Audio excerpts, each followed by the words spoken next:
Week 3, day 1. Here's a little picture. We drew Phantom on the wall. This is last time we said we went for a walk. I ended up with my balls being cut off. And here's a picture of my old low bar position. I didn't realize how low it actually was. So here you can see me. I get into my old low bar position, and then I just kind of slide my way up into a new position. And although it feels pretty high on my back, it's actually still a relatively low position. Here is 87%, which is 340 for 3x3. Moved pretty well. I felt a lot tighter on the eccentric, and there's less knee cave happening. I was pretty happy with this. And then that is the first set, and here is the third set coming up. And here you can see much better where the bar is actually sitting. This is actually what most people would consider low bar, but for me, I'd consider that more like a medium bar position. From this, I'm not sure if it's the angle or it was legitimately cutting depth.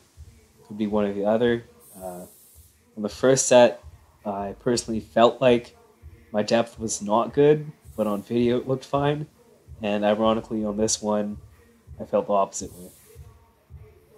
This last rep does not look very pretty, but everything else is fine.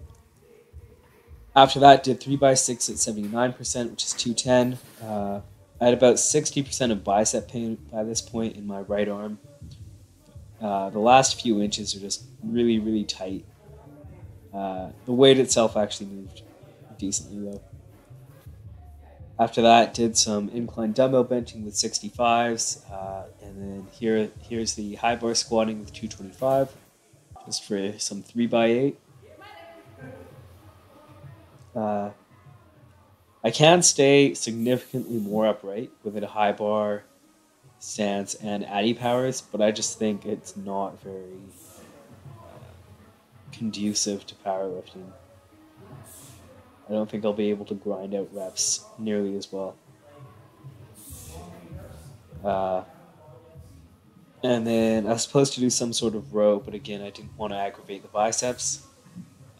Day 2. Start off with 6 triples at 77%.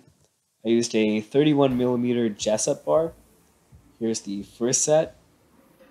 The Jessup bar, being 31mm, obviously it's harder to grip, and it's also a lot harder to break off of the floor, which is an issue of mine, so I thought might as well use it. And here's the sixth set. I held on to the last rep for like 5 to 10 seconds, just so I could really make sure that grip is 100%, no issues. After that, did some bench pressing for 6 sets of 4 at 77%, which is 205. My fifth set, I failed the last rep, and then the sixth set, I got super excited, hyped up, and I managed to get it. Tons of bicep pain, like 70%. Then 3x6 at RP8, which is 385 for block pulls, again on the Jessup bar, but with straps. And then some 3x10 for skull crushers. That finishes it off with